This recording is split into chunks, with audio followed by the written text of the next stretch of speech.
핫이슈를 살펴봅니다. 더벨 김성아 기자입니다. 바이오 기업 올릭스가 최근 주식시장에서 연속 상한가를 쳤습니다. 시가총액은 3천억 원대에서 6천억 원대로 2배 상승했는데요. 파마와의 기술 이전 계약을 체결한 영향입니다. 이번 계약이 왜 시장에 관심을 끌고 있는지 살펴보겠습니다. 정세임 기자와 얘기 나눠보겠습니다. 안녕하세요. 더벨 정세희입니다. 올릭스가 기술 이전 계약을 공시한 게 지난주 금요일, 그러니까 2월 7일 장 직후죠? 어떤 내용이었나요? 네, 지난주 금요일 오후 4시쯤 올릭스가 핵심 신약물질 OLX702A에 대한 기술 이전 계약을 발표했습니다. 미국 제약사 일라이 릴리가 올릭스 물질을 도입해서 연구개발과 상업화 작업을 수행한다 이런 내용인데요. 올릭스는 릴리의 글로벌 개발에 대한 독점 권리를 부여하게 됩니다. 그리고 그 대가로 비용을 받게 되는데요. 보통 바이오 신약 기술 이전은 반환 의무가 없는 선급금, 그리고 임상 단계에 따른 마일스톤, 상업화 후 로열티 등으로 구성이 됩니다. 올릭스의 경우 선급금은 따로 공개하지 않았고요. 선급금과 마일스톤을 포함한 총 계약 금액은 6억 3천만 달러, 하나로 약 9,117억 원이라고 밝혔습니다. 그렇다면 이 올릭스는 어떤 회사인지 간략히 소개 좀 부탁드립니다. 네, 올릭스는 RNA 간섭이라는 기술을 기반으로 신약을 개발합니다. 2010년 이동기 성균관대 화학과 교수가 설립해서 업력 16년 차를 맞았고요. RNA 간섭은 비교적 최근에 치료제 개발이 이뤄진 접근법인데요. 질병의 원인이 되는 유전자 발현을 억제해서 질병을 치료하는 그런 기전입니다.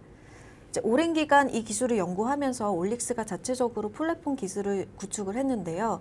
쉽게 말해서 RNA 간섭 치료제가 지닌 예기치 못한 부작용, 그리고 전달 이런 문제들 해결할 수 있는 기술이죠. 그래서 비대칭 siRNA라는 플랫폼 기술을 구축했고요. 이 기반 기술로 다양한 신약 물질들을 만들어냈는데요. 그중 하나가 마크1 효소를 억제하는 OLX702A입니다. 비만과 다양한 대사질환 치료제로 개발을 할 수 있고요. 현재 호주에서 임상 1상을 진행하고 있습니다. 상대 기업 릴리는 전 세계적으로 핫한 비만 치료제 젯바운드를 개발한 글로벌 빅파마잖아요. 비만 치료제 강자인 릴리가 새로운 비만 치료제로 개발할 수 있는 물질을 올릭스로부터 가져간 거니 기술에 대한 이 올릭스의 신뢰도가 높아질 수밖에 없겠네요. 그렇죠. 이제 전 세계적으로 비만 치료제 돌풍이 일었잖아요. 노보노디스크와 함께 돌풍의 주역을 맡았던 곳이 일라이 릴리입니다. 이제 어느 정도였냐면요. 작년 릴리가 연매출 약 65조 원을 기록했는데요. 전년 대비 32% 증가한 수치로 GLP-1 계열의 비만 당뇨 치료제 젯바운드, 마운자로가 매출 확대에 큰 영향을 미쳤다고 합니다. 글로벌 톱 제약사들 중에서도 매출 증가율 1위를 기록할 정도로 비만 시장의 성장세가 크다고 볼 수 있고요. 네, 릴리는 이제 비만 시장의 패권을 강화하려고 끊임없이 신약 연구를 이어가고 있는데요. 이제 이중 타깃에서 삼중 타깃으로 연구 개발을 이어나가는 와중에 올릭스의 물질을 택한 겁니다.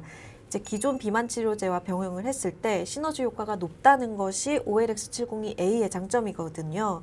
이제 OLX702A 같은 경우는 에너지 대사를 증가시켜서 체중 감소를 유도하는 거라 식욕을 줄여주는 GLP-1 기존의 치료제와 궁합이 좋다는 것이죠. 좀 복잡한 내용인데요. 이 올릭스의 기술에 대해서 조금만 더 자세히 설명 부탁드립니다. 네, 그래서 제가 올릭스가 진행한 동물 실험 결과를 하나 가져왔는데요. 이제 비만 생쥐의 체중 변화를 기록한 실험입니다.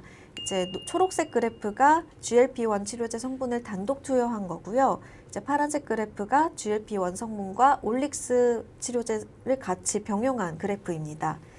이렇게 보시면 파란색 그래프가 더 많은 체중 감소를 보여주고 있고요. 56일째 재는 날 양쪽 모두 GLP-1 투약을 중단했더니 초록색 그래프는 다시 급격하게 체중이 증가하는 것에 반해서 파란색 그래프는 상대적으로 체중이 덜 증가하죠. 이제 올릭스 물질을 병용 투여하면 요요 현상이 덜 나타난다 이런 의미로 해석할 수 있는 부분입니다. 원숭이 실험에서도 비슷한 변화를 보이고 있고요. 여기 파란색이 GLP-1 단독 투여, 보라색이 OLX702A 병용 투여입니다. 네, OLX702A는 마크1이라는 효소 발현을 타깃하고 있는데요. 그리고 이 타깃이 비만뿐만 아니라 약이 거의 없는 메쉬, 이런 간질환 치료제로도 개발될 가능성이 높다는 점도 장점입니다.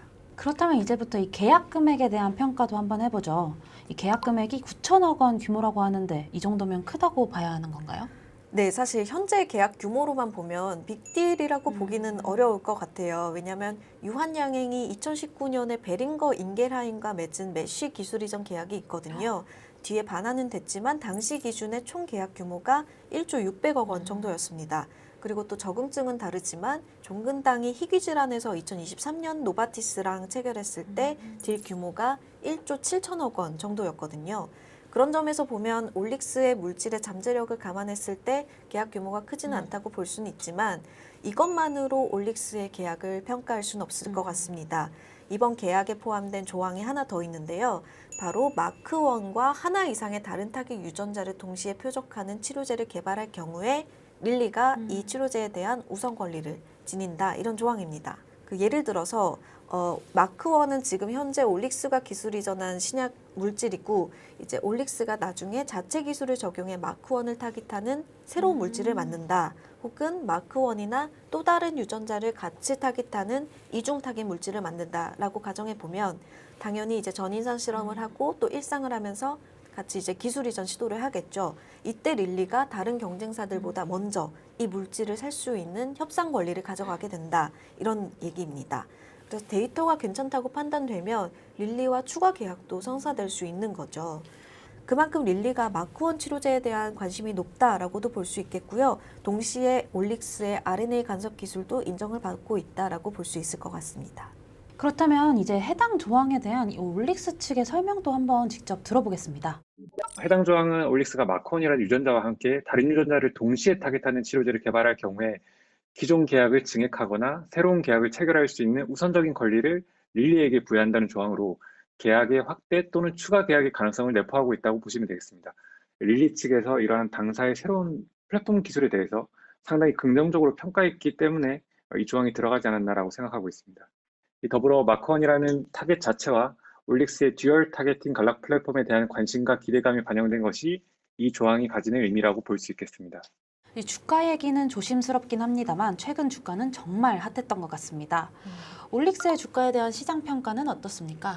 네, 요즘 기술 이전 소식이 나와도 이제 이렇게 연속으로 상한가를 기록하는 건 드물긴 한데요. 사실 작년 하반기부터 빅파마와 기술 이전 논의가 있었다라는 거는 회사의 공식 멘트로 나왔던 부분이기 때문에 작년 하반기에도 주가 흐름은 꽤 좋은 편이었습니다. 근데 기술 이전 전에 올릭스의 시가총액이 2천억 원에서 3천억 원 정도를 왔다 갔다 했거든요. 이제 보통 빅파마와 기술 이전 계약을 맺은 바이오텍들을 보니 평균적으로 시총이 1조 원 돌파하는 경우가 많았거든요. 그래서 올릭스의 시가총액은 아직 6천억 원 수준으로 추가 상승을 기대할 수는 있지만 주가가 급등하면 그만큼 또 조정이 있는 만큼 조심스러운 접근이 필요합니다. 또 릴리와의 추가 계약이라던가 앞으로 상용화 스케줄 등을 잘 지켜봐야 될 것 같습니다. 네, 올해 또 이렇게 좋은 기술 이전 소식들이 들려오면서 제약바이오 섹터가 한층 더 활기를 띠게 되었습니다. 앞으로도 좋은 소식 기대하겠습니다. 지금까지 더벨 정세임 기자와 얘기 나눠봤습니다. 감사합니다. 감사합니다.